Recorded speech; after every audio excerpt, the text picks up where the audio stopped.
오늘 우리에게 주시는 하나님의 말씀은 야고보서 2장 1절부터 13절까지 말씀입니다. 우리 한 절씩 교독하겠습니다. 내 형제들아, 영광의 주 곧 우리 주 예수 그리스도에 대한 믿음을 너희가 가졌으니 사람을 차별하여 대하지 말라. 만일 너희 회당에 금가락지를 끼고 아름다운 옷을 입은 사람이 들어오고 또 낭만 옷을 입은 가난한 사람이 들어올 때 너희가 아름다운 옷을 입은 자를 눈여겨보고 말하되 여기 좋은 자리에 앉으소서 하고 또 가난한 자에게 말하되 너는 거기 서 있든지 내 발등상 아래에 앉으라 하면 너희끼리 서로 차별하며 악한 생각으로 판단하는 자가 되는 것이 아니냐. 내 사랑하는 형제들아, 들을지어다. 하나님이 세상에서 가난한 자를 택하사 믿음에 부유하게 하시고 또 자기를 사랑하는 자들에게 약속하신 나라를 상속으로 받게 하지 아니하셨느냐. 너희는 도리어 가난한 자를 없인 여겼도다. 부자는 너희를 억압하며 법정으로 끌고 가지 아니하냐. 그들은 너희에게 대하여 일컫는 바 그 아름다운 이름을 비방하지 아니하느냐. 너희가 만일 성경에 기록된 대로 내 이웃 사랑하기를 내 몸과 지하라 하신 최고의 법을 지키면 잘하는 것이거니와. 만일 너희가 사람을 차별하여 대하면 죄를 짓는 것이니 율법이 너희를 범법자로 정죄하리라. 누구든지 온 율법을 지키다가 그 하나를 범하면 모두 범한 자가 되나니. 간음하지 말라 하시니가 또한 살인하지 말라 하셨은즉 내가 비록 간음하지 아니하여도 살인하면 율법을 범한 자가 되느니라. 너희는 자유의 율법대로 심판받은 자처럼 말도 하고 행하기도 하라. 함께 옵니다. 긍휼을 행하지 아니하는 자에게는 긍휼 없는 심판이 있으리라. 긍휼은 심판을 이기고 자랑하느리라. 아멘. 자, 혹시 구별과 차별의 차이를 아십니까? 어떤 것 같아요? 구별은 뭐고 차별은 뭔 것 같아요? 구별은 서로 다른 것, 그리고 차별은 다른 것을 가지고 상대방을 업신여기는 것. 자, 차별은 둘 또는 여럿을 차등해서 구별한다. 이런 의미를 가지고 있어요. 차등한다. 그러니까 순서를 매긴다 라는 뜻이야. 지원이하고 지원이가 키가 크고 은호가 키가 작잖아. 그러니까 키가 큰 지원이를 더 좋게 봐주고 키가 작은 은호를 더 나쁘게 봐준다. 뭐 이런 식으로 차별을 해버리는 거야. 차등을 두는 거지. 예를 들자면은 외모, 아니면 지식, 물질, 실력, 이런 외적으로 드러나는 것들, 인종도 마찬가지고 그런 것들을 얼마나 그 사람이 가졌느냐에 따라서 사람의 가치를 나누고 그것을 차등해서 대우하는 것. 그런데 이게 문제가 뭐냐면은 신체 능력이 굉장히 탁월한 친구들이 있어. 운동을 굉장히 잘해. 그런데 그 운동을 잘하는 학생이 그림을 잘 못 그려요. 그러니까 너는 그림을 못 그리니까 너는 인생의 루저야. 이렇게 해버린다거나.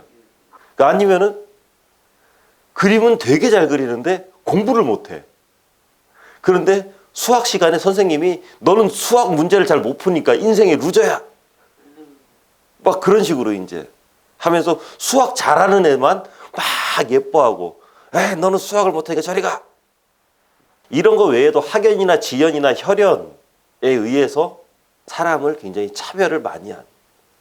그러면 굉장히 화가 나죠. 그죠? 하지만 구별은 조금 다릅니다. 구별은 따로따로 종류별로 갈라놓는 것. 이런 것을 의미합니다. 그러니까 풀이 막 많이 있는데 그 중에서 냉이나 쑥 같은 것을 골라내는 것. 자갈과 흙. 이런 것들을 서로 골라내는 것, 선별하는 것.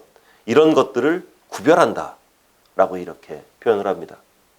하나님께서는 우리를 차별했습니까? 아니면 우리를 구별하셨습니까? 구별하셨어요. 하나님께서는 열방 백성 가운데 이스라엘 백성을 구별하여 거룩한 백성으로 삼으셨습니다. 이처럼 우리도 수많은 사람들 가운데 하나님께서 구별하셔서 당신의 거룩한 백성으로 삼으셨습니다. 옛날 이스라엘 백성이 애굽의 고센 지방에 거할 때 하나님께서는 재앙으로부터 이스라엘 백성을 구별해 내셨죠. 그래서 이스라엘 백성이 거하는 땅에는 재앙이 임하지 않게 하셨습니다. 그리고 장차 주님께서 이 땅에 재림하실 때 알곡과 쭉정이를 구별하신다. 양과 염소를 구별해 내신다. 라고 이렇게 말씀하셨습니다. 오늘날 우리 성도들은 죄악된 세상 가운데서 하나님의 구별함을 받아서 거룩한 백성이 됐고 특별한 하나님의 사랑과 관심과 보호와 인도를 받는 복된 자들이 되었습니다. 이건 하나님께서 우리를 구별해 주신 거죠. 이처럼 하나님께서는 우리를 차별하지 않으셨어요. 우리를 구별하셨습니다. 하지만 오늘 본문 말씀을 보면 당시 회당에서는 이 차별이 횡행했었나 봅니다. 우리 2절 3절 한 번 더 읽어봅니다. 시작. 만일 너희 회당에 금 가락지를 끼고 아름다운 옷을 입은 사람이 들어오고 또 남루한 옷을 입은 가난한 사람이 들어올 때에 너희가 아름다운 옷을 입은 자를 눈여겨보고 말하되 여기 좋은 자리에 앉으소서 하고 또 가난한 자에게 말하되 너는 거기 서 있든지 내 발등상 아래에 앉으라 하면. 물론 외모는 굉장히 중요합니다. 특별히 옷차림은 그 사람을 나타내는 지표다라고 이렇게 말하기도 하죠. 군인은 무엇을 입었을 때 군인처럼 보이나요? 맞아요. 군복을 입었을 때. 만약에 군인이 군복을 입지 않고 그냥 일반 우리랑 똑같은 옷을 입거나 이렇게 양복을 입으면 어때 보이나요? 그 사람을 군인으로 생각하기에는 굉장히 힘듭니다. 그냥 머리가 짧은 아저씨 정도죠. 경찰은 더 심하죠. 그죠? 경찰은 경찰복을 입었을 때 아, 저분이 경찰이구나 라고 이렇게 생각을 하죠. 그런데 경찰복을 입지 않고 그냥 우리랑 똑같은 옷을 입었어. 그러면 그 사람이 경찰이라고 생각하기는 굉장히 어렵습니다. 평소에는 좀 이렇게 양복을 입고 점잖은 모습으로 이렇게 살아가더라도 한 가정의 가장이고 회사의 중역이고 막 의사, 변호사 이런 분들도 놀라운 것은요. 예비군복을 딱 입혀서 예비군 훈련장에 딱 가잖아요. 그러면은 사람들이 갑자기 확 변합니다. 특별히 밖에서는 잘 안 그러는데 그 예비군들과 함께 이렇게 있으면은 갑자기 딱 이렇게 바르게 서 있던 사람이 짝다리 짚기 시작합니다. 이렇게 짝다리 짚어서 몸이 이렇게 삐딱하게 건들건들 걸어다니면서 침도 아무데나 뱉고 심지어는요 조금만 구석진 곳이 있으면은 쓱 가서 이렇게 실례도 하고 합니다. 그런데 또 아이들이 있잖아요. 아이들에게 아무리 천방지축으로 까불며 뛰노는 아이들이라고 할지라도 말쑥하게 이렇게 정장 옷 같은 것들 딱 차려입히고 마이 하나 딱 입히고요.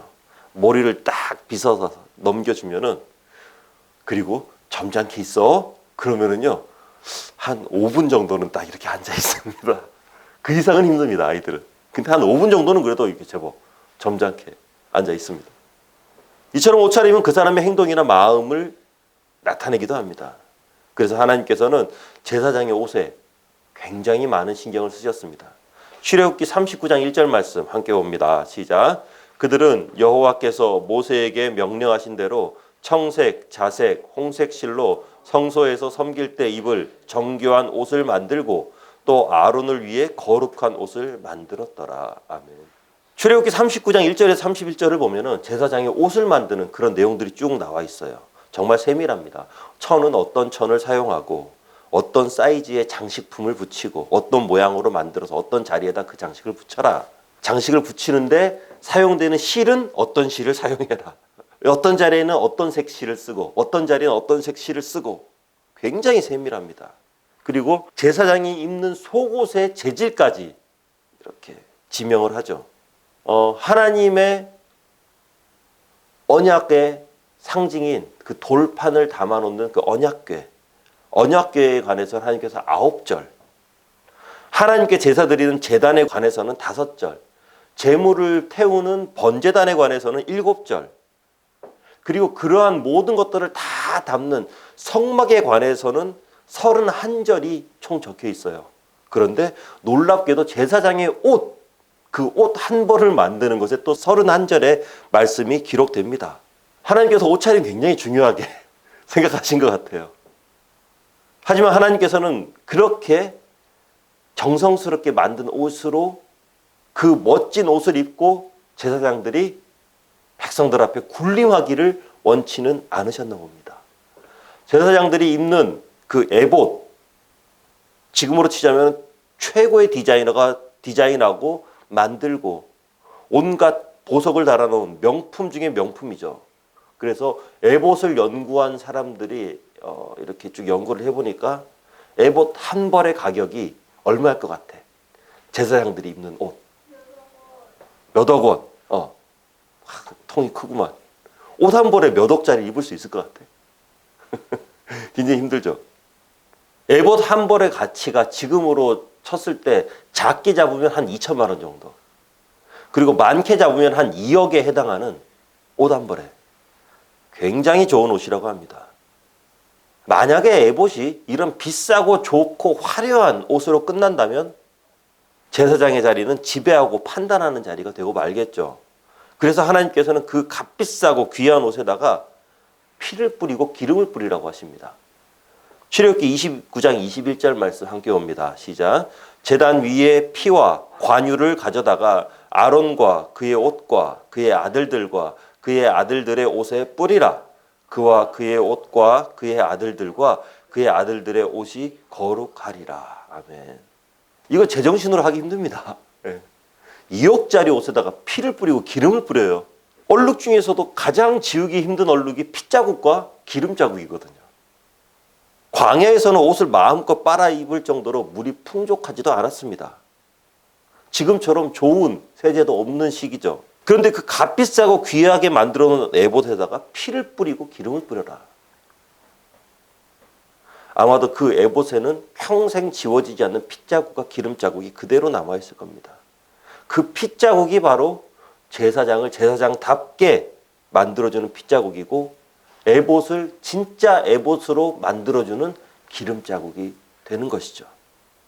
우리 모두는 그리스도의 피값으로 용서받은 택하신 족속이고 왕같은 제사장이고 거룩한 나라요 그의 소유가 된 백성들이잖아요. 우리를 택하신 족속으로 만들어주는 것은 다른 것이 아니라 바로 그리스도의 보혈이고 성령의 기름 부음입니다. 우리를 왕같은 제사장이고 거룩한 나라고 그의 소유가 된 백성으로 이렇게 만들어주는 그 순간은 바로 그리스도의 십자가의 보혈이 우리의 삶을 덮을 때 거룩한 기름 부음을 하나님으로부터 성령의 기름 부음을 받을 때 우리는 이 땅에 구별된 자로서 살아가게 되는 것이죠. 하지만 죄악에 물든 세상을 살아가다 보면은 이 핏자국이 잘 안 보이기도 합니다. 먼지가 끼고 때가 묻습니다. 어느 틈엔가 그리스도의 핏자국이 우리의 삶 가운데 보이지 않게 되고 내가 잘해서 왕같은 제사장이 된 것처럼 내가 택해서 나의 힘으로 거룩한 나라가 됐고 나의 선택으로 하나님의 백성이 된 것은 아닐까. 바로 교만한 마음이 마음에 싹트기 시작하죠. 이런 교만한 마음이 여러 가지 모습으로 우리의 삶 가운데 나타내는데 그 중에서 하나가 바로 오늘 본문 말씀에 나와 있는 이 차별이라는 것입니다. 이 차별을 위해서는 어떤 기준이 필요하죠. 그 기준이라는 것이 물론 굉장히 광범위합니다. 쉬운 예로 학연, 지연, 혈연 이런 것들이 있겠죠. 차별이라는 것은요. 그 기준에 부합하냐 부합하지 않느냐를 놓고 내가 그 사람을 결정지어버리죠.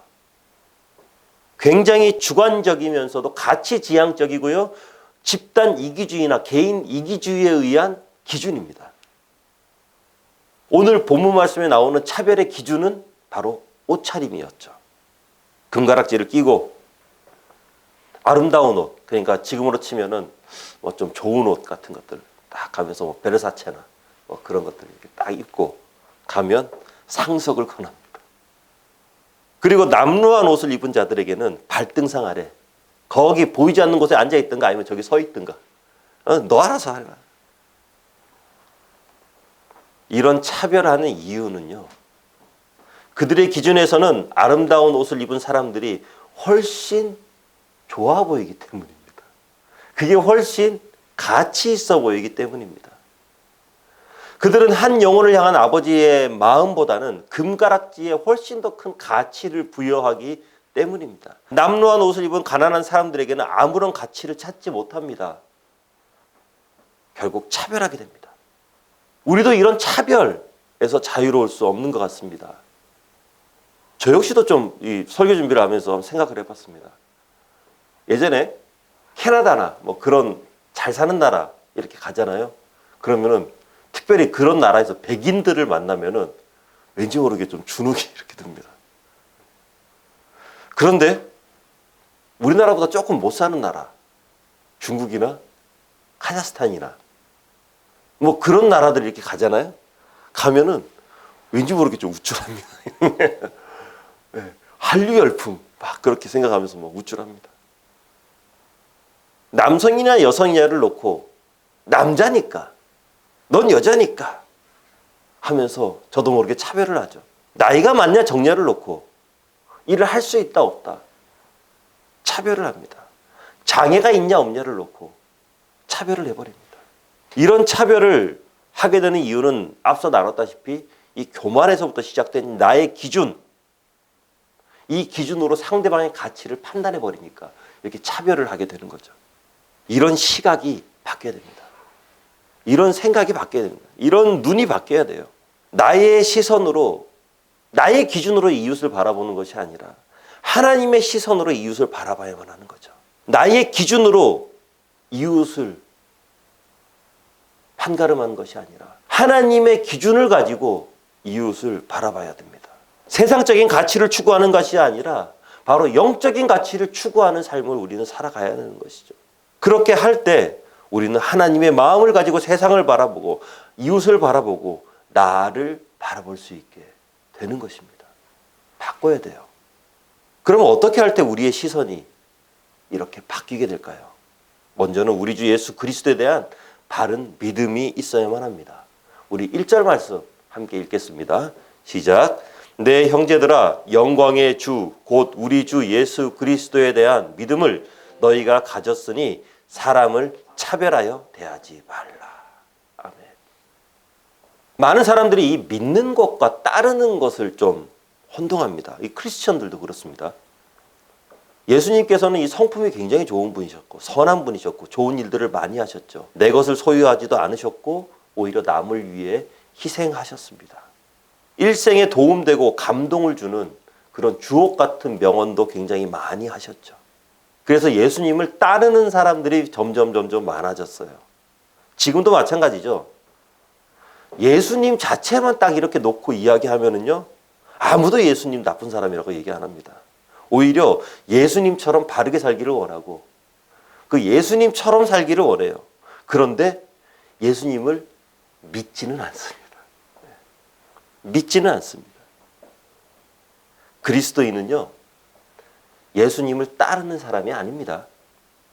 예수님처럼 살기 위해서 노력하는 사람도 아닙니다. 바로 예수님을 믿는 사람입니다. 믿는다는 것은 그분의 놀라운 행적이나 주옥 같은 명언을 믿는 것이 아니죠. 믿는다는 것은 예수님의 올곧은 그 삶을 믿느냐? 아닙니다.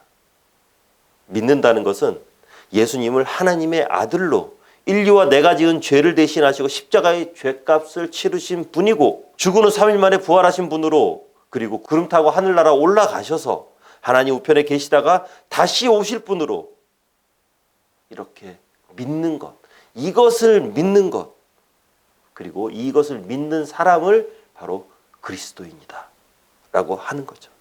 단순히 착하고 바른 삶을 살아가는 것, 그 이상의 것입니다. 예수님을 믿는 사람은 단순히 예수님의 삶의 행적을 쫓고 그 예수님의 삶의 행적을 본받고 살아가는 사람이 아니라 삶의 모든 영역에서 그리스도가 나의 주인이라고 선포하는 사람입니다.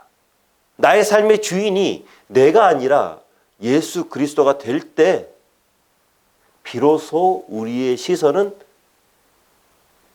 나의 기준이 아니라 예수님의 기준으로 바뀌게 되는 거죠. 다음으로 우리의 시선을 변화시키기 위해서는 이웃을 사랑해야만 합니다. 우리 8절 말씀 함께 읽겠습니다. 시작. 너희가 만일 성경에 기록된 대로 내 이웃을 사랑하기를 내 몸과 같이 하라 하신 최고의 법을 지키면 잘하는 것이거니와. 아멘. 마태복음 22장을 보면 한 율법사가 예수님을 찾아옵니다. 그래서 예수님을 시험하기 위해서 묻습니다. 율법 중에 어떤 계명이 가장 중요합니까? 그래서 예수님께서 이렇게 대답하시죠. 함께 봅니다. 예수께서 이르시되 내 마음을 다하고 목숨을 다하고 뜻을 다하여 주 너의 하나님을 사랑하라 하셨으니 이것이 크고 첫째 되는 계명이요 둘째도 그와 같으니 내 이웃을 내 자신과 같이 사랑하라 하셨으니. 아멘. 그냥 간단히 말하면 그거죠. 하나님 사랑하고 이웃 사랑하라. 그리고 40절에서 이렇게 말씀하십니다. 이 두 계명이 온 율법과 선지자의 강령이니라. 하나님 사랑과 이웃 사랑이 가장 크고 귀한 계명이기 때문에 다른 것들을 다 무시해도 된다.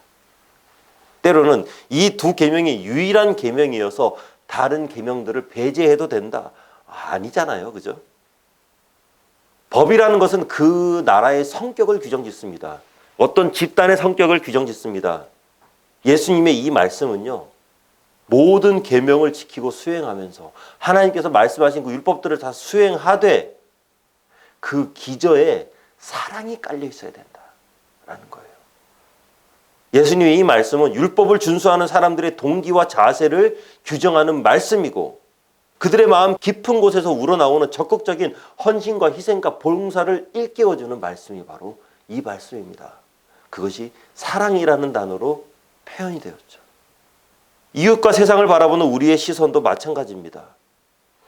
이웃의 물질을 채워주기를 원한다면, 때로는 그들의 외로움만 채워주기를 원한다면, 때로는 그들의 요구에만 우리가 귀를 기울인다면 어느 틈엔가 우리는 사랑이 없는 도움을 줄 수도 있습니다. 사랑이 전혀 없는 우리의 행위만으로도 얼마든지 그것은 가능합니다. 하지만 예수님 말씀처럼 그 모든 것들을 하되 그 기저에는 사랑이 있어야 돼요. 이웃을 바라보시되 그들을 사랑의 눈으로 보시기 바랍니다. 사랑의 눈으로 우리가 우리 이웃들을 바라볼 때 우리와 그들의 삶에는 공평하신 하나님의 은혜가 늘 함께할 것입니다. 마지막으로요, 긍휼의 마음을 품어야만 합니다. 13절 말씀 함께 보겠습니다. 시작. 긍휼을 행하지 아니하는 자에게는 긍휼 없는 심판이 있으리라. 긍휼은 심판을 이기고 자랑하느니라. 굉장하죠, 그죠? 이 긍휼을 잘 드러낸 예수님의 말씀이 있는데 바로 선한 사마리아인에 관한 말씀입니다. 강도 만난 사람의 아픔을 함께한 그를 향해서 예수님께서는 진정한 이웃이다 라고 말씀하시죠. 그리고 마지막으로 딱 말씀하시죠. 가서 너희도 이와 같이 하라. 이 부분을 놓고 신학자 매튜 폭스는요, 이렇게 표현합니다. 고로 성경이 말하는 영적인 온전함은 이 선한 사마리아인과 같은 긍휼의 사람이 되는 것이라고 확실히 말할 수 있다 라고 이렇게 표현합니다.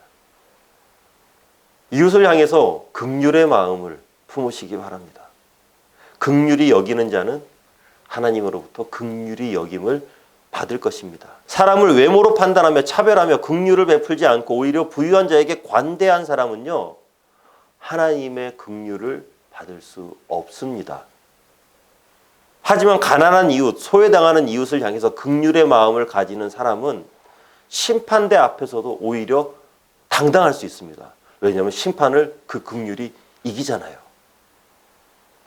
어떤 심판도 긍휼을 이길 수 없기 때문입니다. 말씀을 정리합니다. 하나님께서는 우리를 구별하여 은혜를 베푸셨습니다. 차별과는 분명히 다르죠, 그죠? 만약에 하나님께서 우리를 차별하셨다면은 그리스도인들은 다 부유할 거예요. 다 부자가 될 거예요. 다 똑똑하고 다 건강해야만 할 것입니다. 그리고 만약에 하나님께서 진짜 차별하셨다면은요, 이스라엘 백성만 구원받아요. 유대인만 구원받아요. 우리는 구원 못 받아요. 우리에게 어떤 소망도 없습니다. 하나님께서 진짜 차별하신다면 죄인된 우리는 어떤 소망도 가질 수 없습니다. 하지만 하나님께서는 당신의 백성을 구별해내셨습니다.